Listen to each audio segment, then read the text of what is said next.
tu savais que de base, Marty, il devait voyager dans le temps à travers un frigo et non une DeLorean? Mais bon, on va éviter d'enfermer des enfants dans le frigo en pensant qu'ils vont voyager. Et clairement, Zemeckis, quand il a vu la DeLorean, il a approuvé direct. Aujourd'hui, c'est 5 anecdotes sur Retour vers le futur. Déjà, faut savoir que tous les studios ont refusé Retour vers le futur, mais vraiment tous les studios. Même Disney a refusé quand ils ont vu que Lorraine avait un petit crush sur Marty, son fils.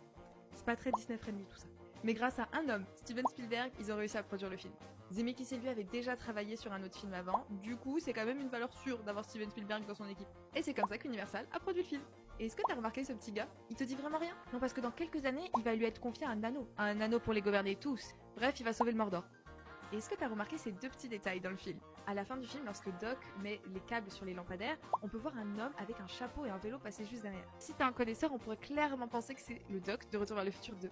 Pareil, est-ce que t'avais remarqué? On débute le film avec une présentation de plein d'horloges. Et si tu regardes bien, il y a une horloge particulière. On voit un homme suspendu aux aiguilles de cette horloge. Et si on regarde bien, c'est exactement la même heure qu'à la fin du film lorsque Doc sera suspendu à ses aiguilles sur l'horloge. Et pour un film qui parle de voyage dans le temps, c'est une attention que j'aime particulièrement. Et toi, t'avais remarqué?